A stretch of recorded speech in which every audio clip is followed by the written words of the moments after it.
Əziz həmvətənlər, 2025-ci il arxada qaldı. Bu il də ölkəmiz üçün, xalqımız üçün uğurlu il olmuşdur. Azərbaycan xalqı sülh, təhlükəsizlik, əmin-amanlıq şəraitində yaşamışdır. Xalq iqtidar birliyi bizim uğurlarımızın əsas amilidir. Əminəm ki, qarşıdan gələn 2026-cı ildə ölkəmiz üçün uğurlu olacaq, ölkə qarşısında duran bütün vəzifələr həmişəki kimi uğurla icra ediləcəkdir. Bu il biz şanlı zəfərimizin 5-ci il dönümünü böyük fəxarət hissi ilə qeyd etmişik. 5 il bundan əvvəl Vətən müharibəsi zamanı əldə etdiyimiz tarixi zəfərimiz bizimlə əbədi olacaq. Azərbaycan xalqı bu qələbə ilə əbədi olaraq fəxr edəcəkdir. Biz 30 illik erməni işğalına son qoyduq, ərazi bütövlüyümüzü, suverenliyimizi, milli ləyaqətimizi bərpa etdik. Bu il zəfərimizin 5-ci il dönümünə həsr edilmiş hərbi paradda, ordu quruculuğunda son illər ərzində görülmüş işlərin bir hissəsi xalqımıza və bütün dünyaya nümayiş etdirildi. Son 5 il ərzində Azərbaycan Silahlı Qüvvələri böyük dərəcədə öz gücünü artırmışdır.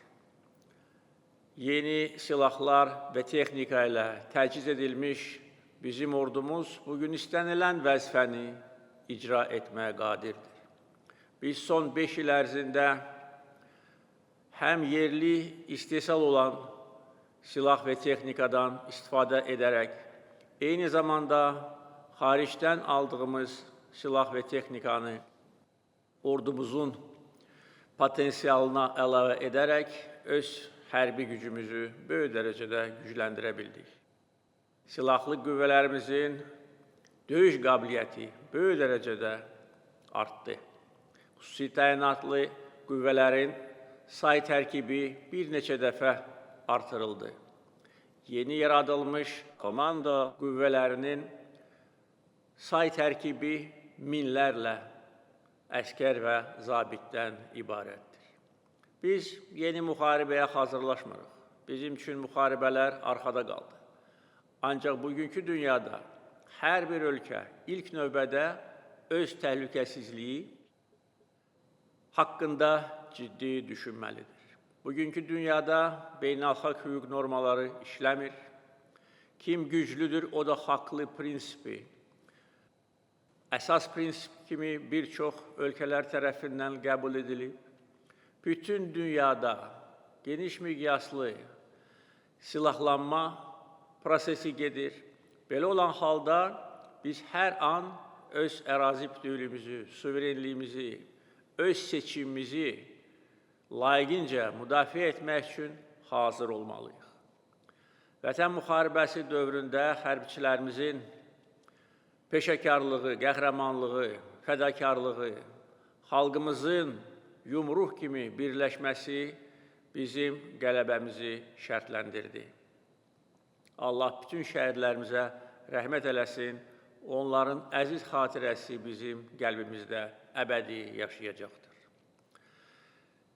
Biz Vətən müharibəsindəki zəfərimizdən sonra yorulmadan bu zəfəri beynəlxalq və siyasi müstəvidə möhkəmləndirmək üçün və təsdiqləmək üçün çalışmışıq və buna nail olmuşuq. Bütün dünya bizim zəfərimizi qəbul edir və bizim haqlı olmağımızı əyani şəkildə görür. Ermənistan-Azərbaycan münaqişəsini həll etmək üçün mandat almış Minsk qrupu isə tarixin arxivinə göndərildi. Beləliklə, Qarabağ münaqişəsi artıq beynəlxalq gündəlikdən tamamilə silinmişdir. Zəfər çalmış ölkə kimi biz məğlub edilmiş Ermənistana sülh əlimizi uzatdıq. Bu da bizim uzaq görən siyasətimizin təzahürüdür. Biz əbədi müharibə aparmaq fikrində deyilik. Bizim başqa ölkələrin torpaqlarında gözümüz yoxdur. Biz öz ərazi bütövlüyümüzü bərpa etmək üçün silahdan istifadə edərək BMT nizamnaməsi çərçivəsində, BMT Təhlükəsizlik Şurasının qətnamələri əsasında öz suveren hüquqlarımızı təmin etmişik.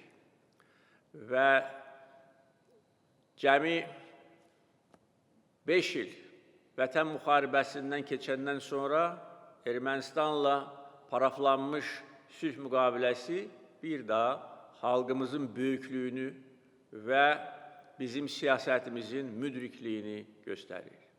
Biz cəmi 5 ilə yaxındır ki, de facto sülh şəraitində yaşayırıq. Biz döyüş meydanında qan tökərək, şəhidlər verərək şanlı qələbə qazanmışıq və bu qələbəni dünyanın ən mötəbər yeri olan Amerikanın Ağ Evində Amerika prezidentinin iştirakı ilə möhürləndi. Və beləliklə 30 il ərzində əsas vəzifəmiz olan ərazi bütövlüyümüzün bərpası və bütün dünya tərəfindən bunun qəbul edilməsi məsələsi öz həllini tapmışdır. Bugün isə bütün ölkə üzrə geniş quruculuq işləri aparılır, hər bir bölgədə inkişaf müşahidə olunur. Biz beynəlxalq mövqelərimizi böyük dərəcədə möhkəmləndirə bildik. Bugün Azərbaycana dünyada böyük hörmətlə yanaşırlar. Və təsadüfi deyil ki, dünyanın aparıcı beynəlxalq aktorları Azərbaycanla əməkdaşlıq etmək üçün müxtəlif təkliflər irəli sürürlər.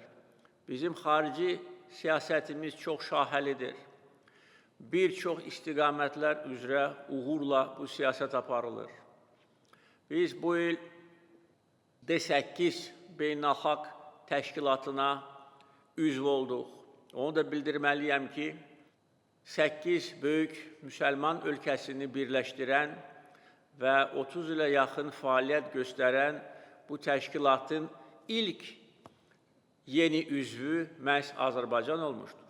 Yəni, bu ölkələr tərəfindən bizə göstərilən hörmət və etimad göz qabağındadır. Biz bu il Orta Asiya ölkələrinin Məşvərət Şurasının tam hüquqlu üzvü seçildik.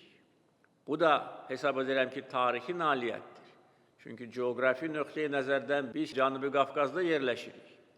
Ancaq Orta Asiya ölkələrinin Məşvərət Şurasına yekdilliklə tam hüquqlu üzv seçilməyimiz bizim həm bu ölkələrlə səmimi münasibətlərimizdən xəbər verir, həm də ki, Azərbaycanın bugün nə qədər önəmli ölkə olmasını əyani şəkildə göstərir. Bu il ölkəmizdə bir çox mötəbər beynəlxalq tədbir keçirilmişdir. Bunların arasında xüsusilə işğaldan azad edilmiş Xankəndidə Eko zirvə görüşünü qeyd etməliyəm. Qəbələdə Türk Dövlətləri Təşkilatının zirvə görüşü də bir daha bizim ailəmiz olan Türk dünyasının birləşməsi istiqamətində önəmli addım olmuşdur. Bir çox beynəlxalq təşkilatlarla sıx əlaqələrimiz bizim maraqlarımıza uyğundur. Biz hər zaman bərabər hüquqlu tərəfdaşlığın tərəfdarı olmuşuq. Biz heç vaxt imkan verməmişik ki, kimsə bizim işimizə qarışsın, kimsə bizə nəyisə diktə etsin, kimsə bizə yuxarıdan aşağı baxsın. Biz müqavimət göstərmişik. Biz ciddi iradəmizi ortaya qoymuşuq. Heç kimin qarşısında baş əyməmişik və heç kimə imkan verməmişik və verməyəcəyik ki, bizim işimizə qarışsın. Və tədricən hər kəs görür ki, belə cəhdlərin sayı da kəskin azaldı. Çünki bunun heç bir mənası yoxdur. bizə təzyiq etmək üçün heç kimin əlində heç bir vasitə yoxdur. Bizim güclü siyasi iradəmiz, xalq iqtidar birliyi, hərbi gücümüz, iqtisadi potensialımız, enerji siyasətimiz, nəqliyyat imkanlarımız və digər amillər bizi o qədər gücləndirib ki, heç kim bizə öz iradəsini diktə edə bilməz. İqtisadi inkişafa gəldikdə bu il əldə edilmiş uğurlarla biz fəxr edə bilərik. Bizim valyuta ehtiyatlarımız tarixi rekord həddə çatıb, 80 milyard dollardan artıqdır. Bizim xarici borcumuz daha da aşağı düşüb. Bugün ümumi daxili məhsulumuzun cəmi 6,3%-ni təşkil edir. Bir halda ki, bəzi inkişaf etmiş ölkələrdə bu rəqəm 100%-dir, ondan da çoxdur. Bizim valyuta ehtiyatlarımız xarici borcumuzu 16 dəfə üstəliyir və təsadüfi deyil ki, dünyanın aparıcı reyting agentlikləri Azərbaycanın kredit reytingini qaldırıblar. İnvestisiya reytingi, müsbət reytingi səviyyəsinə qaldırıblar.